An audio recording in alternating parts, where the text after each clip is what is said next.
नमस्कार, बीएसटीवी देख रहे हैं आप और मैं हूं आपके साथ रोहित झा। ईरान अमेरिका तनाव और पश्चिम एशिया में बढ़ते युद्ध जैसे हालात का असर अब दुनिया की अर्थव्यवस्था पर साफ दिखने लगा है। कच्चे तेल की कीमतों में उछाल, डॉलर के मुकाबले रुपए पर दबाव और ग्लोबल मार्केट में अनिश्चितता के बीच प्रधानमंत्री नरेंद्र मोदी की अपील ने नई बहस छेड़ दी है। पीएम मोदी ने लोगों से पेट्रोल डीजल की बचत करने, साथ ही गैर जरूरी विदेश यात्राएं टालने, सोना कम खरीदने और खाने के तेल में किफायत करने की बात कही है। अब सवाल यह है कि क्या भारत किसी बड़े आर्थिक संकट की तैयारी कर रहा है? क्या आने वाले दिनों में महंगाई और मंदी की मार बढ़ सकती है? आज इसी विषय पर करेंगे चर्चा, लेकिन सबसे पहले देखिए ये रिपोर्ट।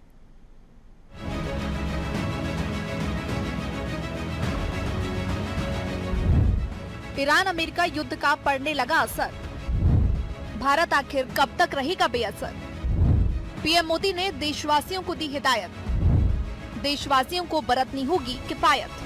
देश के लिए मरना ही सिर्फ देशभक्ति नहीं होती है, देश के लिए जीना और देश के प्रति अपने कर्तव्यों को निभाना, वो भी देशभक्ति होती है।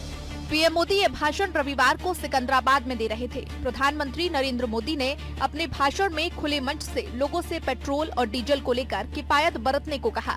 साथ ही भारत के लोगों से 1 साल तक सोना ना खरीदने और खाने का तेल कम इस्तेमाल करने की अपील भी की। लोगों से विदेश यात्रा टालने की भी बात कही। पेट्रोल डीजल का संयम से इस्तेमाल करना। साथियों, हमने कोरोना के समय में वर्क फ्रॉम होम की, ऑनलाइन मीटिंग्स की, वीडियो कॉन्फ्रेंस की, ऐसी अनेक व्यवस्थाएं विकसित की और हमें आदत भी हो गई थी। आज समय की मांग ऐसी है कि उन व्यवस्थाओं को हम फिर से शुरू करें। देश हित में हमको ये तय करना पड़ेगा कि साल भर तक घर में कोई भी फंक्शन हो, कोई भी कार्यक्रम हो, हम सोने के गहने नहीं खरीदेंगे और हमें इस चुनौती को स्वीकार करते हुए विदेशी मुद्रा को बचाना होगा। पीएम मोदी की अपील पर अलग अलग प्रतिक्रियाएं आ रही हैं। कुछ लोग उनकी अपील का समर्थन तो कई विरोध कर रहे हैं। कोई प्रधानमंत्री आह्वान कर रहा है तो यानी उसमें कहीं ना कहीं कुछ तो तथ्य है जो इस आह्वान की जरूरत पड़ी है। पेट्रोल डीजल तो एक एसेंशियल चीज है जिसकी व्यवस्था सरकार को करना ही चाहिए, उसके बिना चलना मुश्किल है। देश के प्रधानमंत्री जी ने अगर कोई अपील की है तो वो देश के लिए कहीं ना कहीं उन्होंने सोचकर ही निर्णय लिया होगा, इसका हम सम्मान करते हैं। वहीं उन्होंने वर्क फ्रॉम होम का भी आह्वान किया है लोगों से, तो कहीं ना कहीं ये बहुत अच्छी पहल है प्रधानमंत्री जी की। प्रधानमंत्री जी का आह्वान सभी को मानना चाहिए। हम चाहते हैं कि इस माध्यम से देश में एक संदेश जाए कि एक तो पेट्रोल डीजल की बचत भी हो, इससे आर्थिक जो बोझ पड़ रहा है व्यक्तिगत रूप से वो भी कम पड़े। एक तरफ आप गुमराह करते हैं कि हमारे पास पर्याप्त मात्रा में गैस है, स्टॉक है, डीजल स्टॉक है, किसी भ्रम में मत जाएं। दूसरी तरफ रात को 8 बजे आके बोलते हैं आपकी सोना मत खरीदें, पेट्रोल का उपयोग कम करें। हमारे यहाँ कल शादी है, क्या मैं बिना मंगलसूत्र के बहन को विदा करूं? मेरा भी यही कहना है कि हम अनावश्यक रूप से न यात्रा करें, न अनावश्यक रूप से घूमें और पेट्रोल और गैस की बचत करें। तो प्रधानमंत्री ने एक देश के शुभचिंतक होने के नाते 140 करोड़ जनता की चिंता करते हुए ये आह्वान किया। मुझे लगता है कि ठीक है, पब्लिक को भी उनकी बात मानना चाहिए। तो सोना बिल्कुल नहीं खरीदें, यात्राओं को सिर्फ अपन लोकल में ही रखें, तो इसलिए इन चीजों पर खर्च नहीं कर रहे। कहीं ना कहीं मेरा ऐसा मानना है कि ये निर्णय अगर किया है या ये वचन अगर मोदी जी ने बोले हैं, प्रधानमंत्री जी ने, कहीं ना कहीं इसके ऊपर पुनः विचार करें। सबको अपना अपना घर चलाना, अर्थव्यवस्था, आज अगर हम घर बैठे आएंगे तो हमारे देश की अर्थव्यवस्था खत्म हो जाएगी, तो हमको भी कहीं ना कहीं सपोर्ट तो करना है। मैं तो चाहता हूँ पेट्रोल और डीजल कम हो और जो इलेक्ट्रॉनिक गाड़ी है वो ज़्यादा चले। सर देखो, जैसे अपन इसको कम यूज़ करेंगे तो आपको लाभ ज़्यादा मिलेगा, प्रदूषण से भी बचोगे। जो चीज़ अपने इंडिया में है वो विदेश में उससे ज़्यादा अपने भारत में बहुत ज़्यादा चीज़ है जिसको अपन लुभ नहीं ले पाते हैं जैसे। प्रधानमंत्री के ये कहने से पैनिक की स्थिति बनती है, लोग दहशत में आएंगे, लोग जमाखोरी करने लगेंगे। आज के समय में हर किसी के यहाँ शादी ब्याह है, सोने का हर किसी को जरूरत है, और ऐसे समय में अगर वो 1 साल नहीं खरीदेगा तो अपने बहू या बेटी को क्या देगा। कहीं ना कहीं ये बहुत ज्यादा व्यवहारिक निर्णय है कि ग्रामीण क्षेत्र से भारत की अर्थव्यवस्था सुदृढ़ होती है, तो कहीं ना कहीं इसका असर आने वाले समय में ये पड़ने वाला है। इसके लिए सरकार को अब सोचने की जरूरत है। प्रधानमंत्री के आह्वान के बाद देश भर में आर्थिक मंदी को लेकर चर्चाएं तेज हो गई हैं। पीएम का बयान इस बात के संकेत दे रहा है कि सरकार वैश्विक आर्थिक जोखिमों, खासतौर पर पश्चिम एशिया संकट, महंगे कच्चे तेल और विदेशी मुद्रा पर दबाव को लेकर चिंता में है। पेट्रोल डीजल कम इस्तेमाल करने, वर्क फ्रॉम होम बढ़ाने, गैर जरूरी विदेशी यात्रा टालने और कुछ समय तक सोना कम खरीदने की अपील यह संकेत दे रही है कि सरकार वैश्विक संकट के आर्थिक असर के लिए जनता को पहले से तैयार करना चाहती है। Bureau report, BSTV।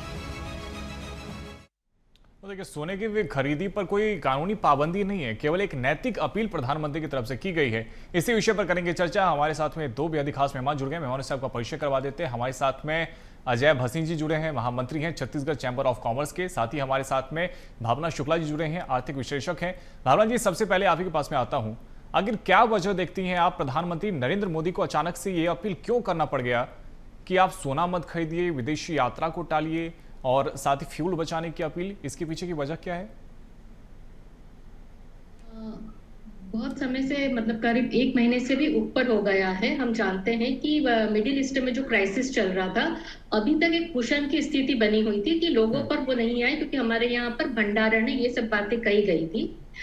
पर जब हम फॉरेक्स पर देखते हैं, फॉरेक्स का मतलब होता है कि फॉरेन एक्सचेंज का रिजर्व हमारे पास कितना है। तो फरवरी के महीने में ये 728 के करीब था, बिलियन, 728 बिलियन के करीब था। और जो अभी मई में पहले सप्ताह का जो आया है उसमें 690, मतलब कुल मिला के 30 बिलियन डॉलर की कटौती आई है। तो अगर ये हाई टाइम है स्थिति को संभालने का, तो इस वजह से भी, और क्योंकि उन्होंने भी एक बात आप इसमें भी गौर करिए कि जो अननेसेसरी है ये बात कही है, तो किसी तरह पे पाबंदी या ये बात नहीं है, लेकिन एक आपने इसको बहुत अच्छे से इंटरप्रिटेट किया है, नैतिक अपील वाली जो बात कही है, तो उस हिसाब से। ठीक है, अजय भसीन जी भी हमारे साथ में जुड़े हुए हैं। अजय जी, जो बात प्रधानमंत्री कह रहे हैं, लोगों से अपील कर रहे हैं, कितना असर इसका पड़ेगा? और खासतौर पे जब जो बात यहाँ पर लगातार हमें बताया जा रहा था, और भावना जी जो अपनी बात रख रही थी, वो भी कह रही थी कि प्रधानमंत्री ने जो अपील की है उसका सीधे तौर पे देश के आयात पे असर पड़ेगा, क्योंकि हम देखते हैं कि हमारे पास में जरूरत की जितने भी सोने चांदी हो वो हम ज्यादातर 90% करीब विदेशों से आयात करते हैं। इसके अलावा फिर तेल को लेकर भी हम आयात पर ही पूरी तरह से निर्भर हैं। ऐसे में प्रधानमंत्री की अपील कितना ज्यादा अहमियत रखता है लोगों के लिए? अहमियत रखता है लोगों के लिए, बिल्कुल अहमियत रखता है, जहां हम तेल निकाल सके।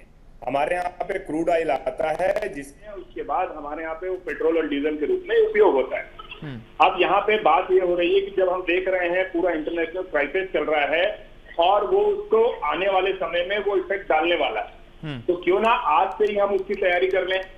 जब प्रधानमंत्री जी हमें कह रहे हैं कि आप ट्रांसपोर्टेशन में अगर वाजिब ट्रांसपोर्टेशन हो तो वो उपयोग कीजिए, अगर आप मेट्रो में रह रहे हैं तो मेट्रो लाइन का आप उपयोग कीजिए, वो कह रहे हैं। इससे क्या होगा, 2 तरीके से, एक तो हमारी इकोनॉमिक की जो ग्रोथ चल रही है उससे कहीं पे भी रुकावट नहीं आएगी, पहला पॉइंट है। दूसरा पॉइंट ये है, अगर हम लोग बहुत सारी गाड़ियों को लेके अगर रोड पे नहीं निकलते हैं तो उससे हमारा जो पॉल्यूशन है वो भी कंट्रोल होगा। और इसके साथ जो फॉरेन एक्सचेंज की बात हो रही है कि जब तक हमारा वो रिजर्व हमेशा बढ़ा नहीं रहेगा और अगर हम लोग इंपोर्ट पे ज्यादा निर्भर रहेंगे, तो जब हम एक्सपोर्ट उस लेवल पे नहीं कर पाएंगे तो हमारी इकोनॉमी को वो कहीं ना कहीं एक रुकावट का काम करेगी। तो प्रधानमंत्री जी की जो ये अपील है, इससे हम लोग जो गैर जरूरी चीजें वो हटा सकते हैं। अब मैं सुन रहा था कई लोग कह रहे थे कि हम लोग सोना नहीं खरीदें क्या, हम लोग अपनी शादी ब्याह में उसका उपयोग नहीं करें क्या। उन्होंने ऐसा नहीं कहा है कि जहां पे आपकी सगन का मामला हो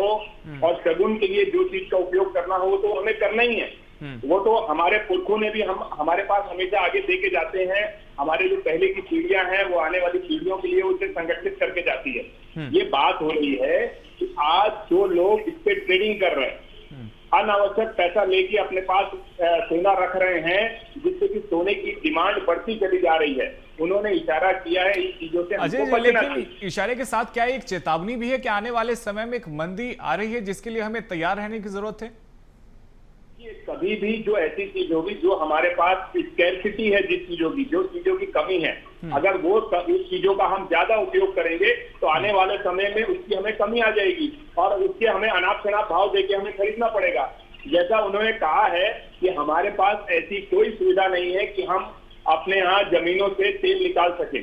तो अगर हम तेल का उपयोग कम करेंगे, सबके पास आज इलेक्ट्रिक की जो सुविधा है, तो हम इलेक्ट्रिक के माध्यम से अगर आगे बढ़ेंगे तो कहीं ना कहीं अगर एक व्यक्ति भी देखिए दिन में अगर 100 रुपए का पेट्रोल का उपयोग कर रहा है, अगर वो चाहे कि अनावश्यक चीजों पे अगर उपयोग नहीं करता है, उससे अपनी गाड़ियों पे जहां नहीं जाना है उसे नहीं जाके पूल के साथ चले जाएंगे, बस ट्रांसपोर्ट का उपयोग कर लेंगे, मेट्रो का उपयोग कर लेंगे, तो आप देखेंगे कि हम अपनी जरूरतें भी पूरी करते चले जाएंगे और हमारे देश की जो यात्रा, विकास यात्रा है, उससे भी अपना योगदान देते चले जाएंगे। इससे जरूर है कि अगर हमें देखिए किसी भी चीज को लेके अगर बोझ हम पे ज्यादा पड़ेगा तो वो कहीं ना कहीं जो हमारी विकास की गति है उससे हैम्पर करेगा ही करेगा। हमारी जीडीपी जो इतने अच्छे तरीके से आज आगे चल रही है वो कहीं ना कहीं थमती जाएगी, रुकती जाएगी। बिल्कुल, बहुत ही सरल तरीके से आपने समझाया है। भावना शुक्ला जी के पास में फिर से चलते हैं। भावना जी, जो बात प्रधानमंत्री कह रहे हैं कि आप 1 साल तक सोना मत खरीदिए, विदेशी यात्रा मत कीजिए, तेल की ज्यादा से ज्यादा बचत कीजिए, यदि इन सभी बातों का पालन कर लिया जाता है, मान लिया जाता है, फिर क्या असर पड़ेगा इसका हमारी इकोनॉमी पर, क्या फायदा पहुंचेगा? देखिए, इंडिया में जो है डोमेस्टिक मार्केट है, यहाँ पे कंजप्शन बहुत ज्यादा है और इंडिया को पूरा वर्ल्ड एक बहुत बड़े मार्केट के रूप में देखता है। तो इंडिया में एक्सपोर्ट या इंपोर्ट के जो भी डाटा है वो बहुत ही सिग्निफिकेंट रोल प्ले करते हैं। पर इसके साथ में सरकार की भी जिम्मेदारी ये होती है, आप याद करिए कि 2008 में भी रेसेशन की सिचुएशन आई थी, अंतरराष्ट्रीय स्तर पर रेसेशन था, उसके बाद 2010 में भी आया था। तो इंडिया में उस समय में गवर्नमेंट ने प्रोएक्टिव कदम उठाए थे, जैसे मॉनिटरी पॉलिसी है, फिस्कल पॉलिसी है, आरबीआई आगे आया था, रेट ऑफ इंटरेस्ट को कम करा था, क्योंकि जो आपके इंटरेस्ट रेट है वो कम जरूर करे थे बैंक में, लेकिन पब्लिक जो एक्सपेंडिंग है उसको भी बढ़ाया था।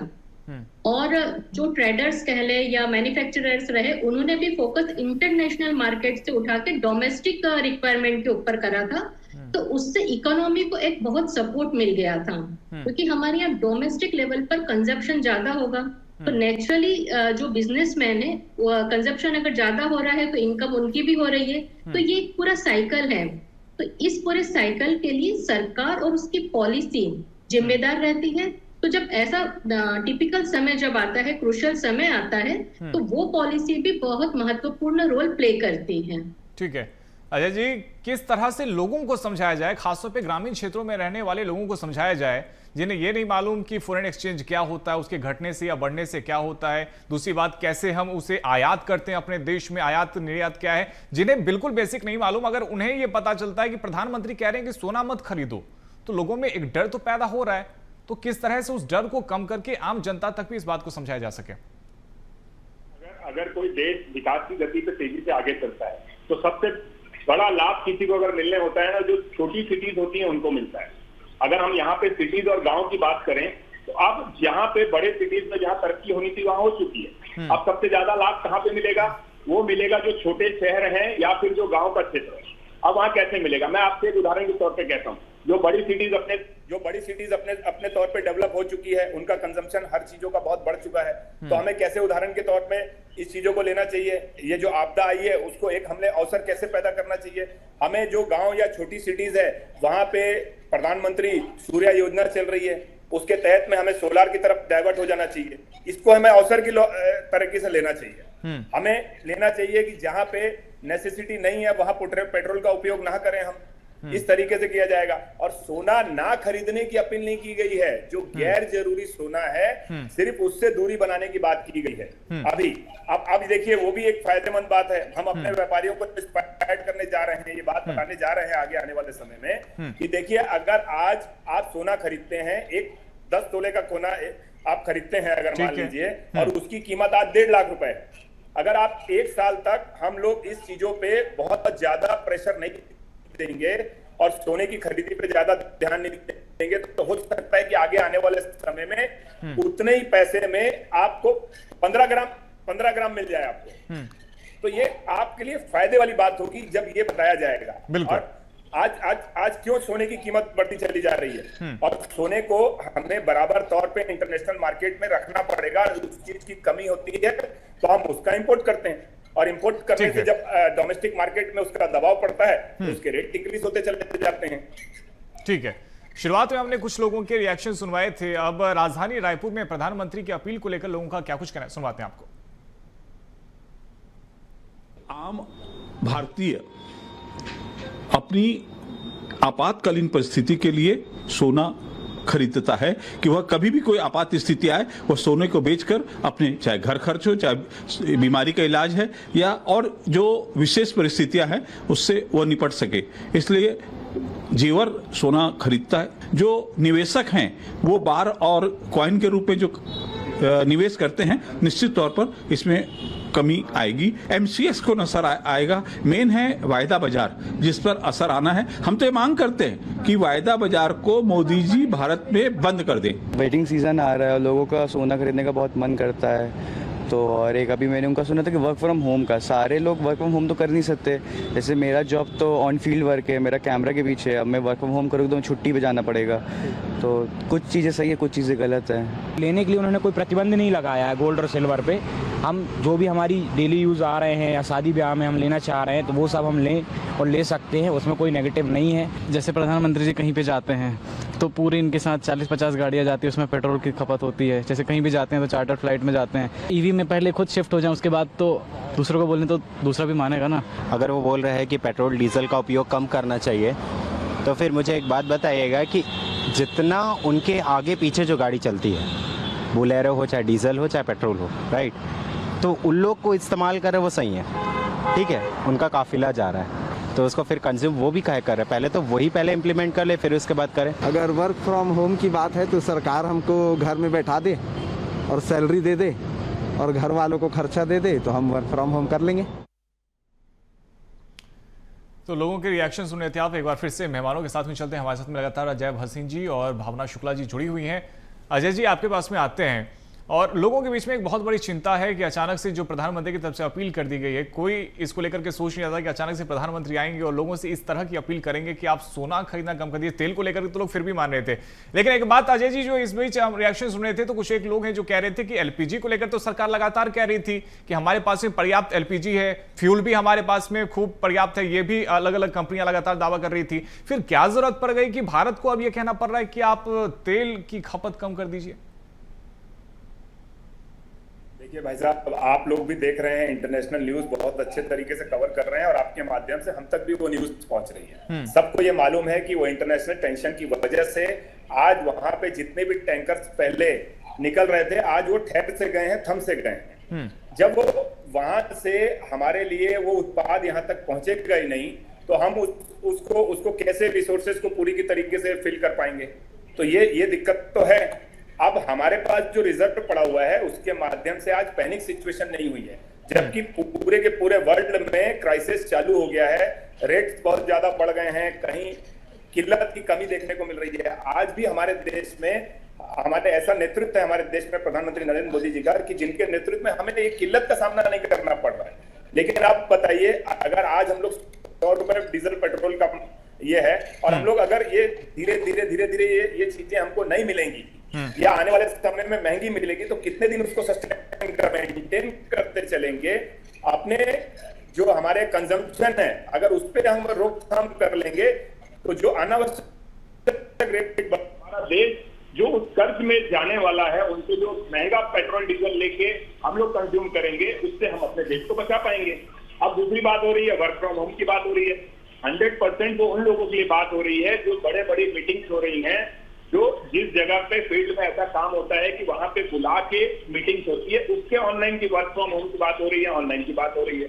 इस तरीके से बोल रही है। जिनका फील्ड वर्क है उनको तो जाना ही पड़ेगा, उनके लिए बातचीत नहीं हो रही है। ये बातचीत जो शुरू हुई है एक चर्चा का विषय बना है। प्रधानमंत्री मोदी जी ने ये बोला है कि आप लोग सब आत्ममंथन करिए, जहां जहां आप अपनी अपने दिनचर्या में कटौती कर सकते हैं, उसमें आप उसको अडॉप्ट करते चले जाइए और ये जीवन में हमारा हिस्सा बन जाएगा। तो उसके बाद जो हमारे देश पे एक बोझ पड़ने की जो बात आ रही है, उसके पूरे के पूरे हम सब भारतीय सब मिलके उसको धीरे धीरे जब कटौती कर लेंगे, एक एक व्यक्ति जब कटौती करेगा तो वो पूरे देश में एक एसेट के रूप में उभर जाएगा, जो आज हम लायबिलिटी के रूप में यूज करें।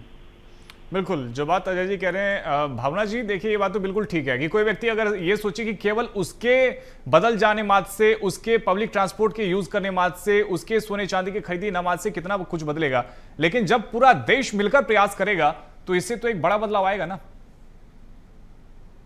ये एक कल्चर की बात होती है और इस वाली चीज को हम इस क्राइसिस के समय या अवसर विशेष के समय ही क्यों माने, ये तो सभी को आदत में डालना चाहिए। क्योंकि हम मेट्रो की बात करते हैं, पब्लिक ट्रांसपोर्ट की बात करते हैं, इंदौर का BRTS का मॉडल बहुत अच्छा था, तकरीबन 1 लाख लोग उसमें ट्रेवल करते थे, अहमदाबाद का भी रहा है।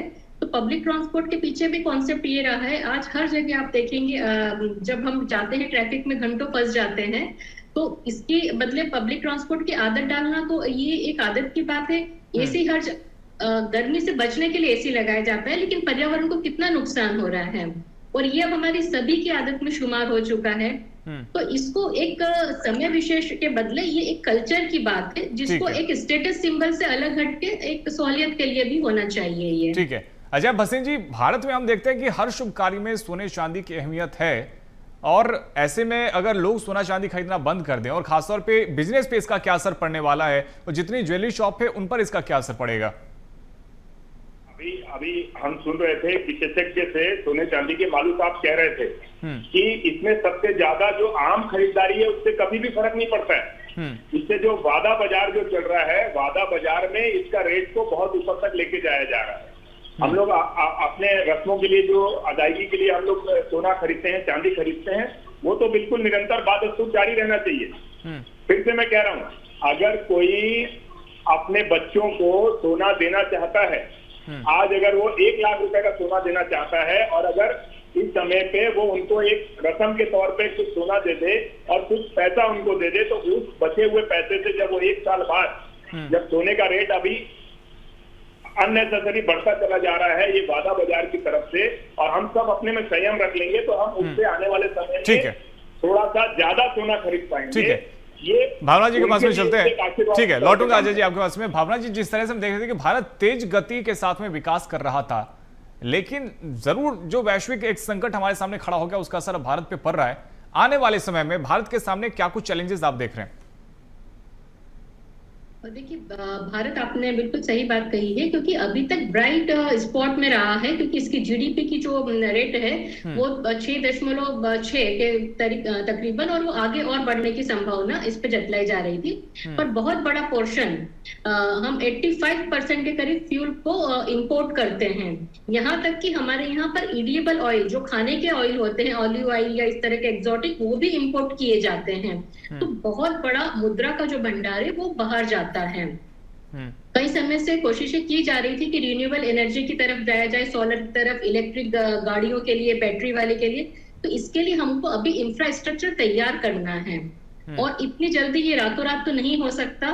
तो अगर ये संकट इसी तरह से चलता रहा तो निश्चित तौर से फर्क तो पड़ेगा इस वाली गति में। हालांकि भारत के पास में एक अनऑर्गेनाइज्ड सेक्टर है, एग्रीकल्चर है, जिससे कि आपको एक बहुत कुछ हद तक सपोर्ट भी मिल जाता है।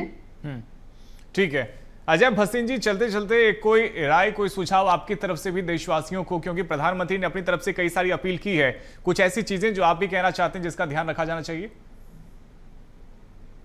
एक अपील जरूर करना चाहूंगा कि देखिए, ये अपने यहाँ पे छुट्टियों का एक माहौल है, छुट्टियों पे जरूर जाइए, लेकिन हम विदेश नहीं जाके अपने देश के ऐतिहासिक जगहों पे जाएंगे, आध्यात्मिक जगहों पे जाएंगे, तो उससे हमारी इकोनॉमी पे भी फर्क नहीं पड़ेगा, और हमारे पूरे देश का कल्चर भी, संस्कृति भी हमें एक दूसरे के साथ मिलने में हमें मदद करेगी, जो हम लोग एक साथ पूरा कदम बढ़ा पाएंगे। और जो 2045 तक प्रधानमंत्री जी ने लक्ष्य रखा है अपने देश को विकसित करने का, उसमें एक अहम भूमिका निभाएगी। इसलिए मैंने तो संकल्प ले लिया है कि जब तक मेरा देश विकसित नहीं होगा, मैं अपने देश के बाहर कदम नहीं रखूंगा। ठीक है, भावना शुक्ला जी, देश का पैसा देश में रहे कितना जरूरी?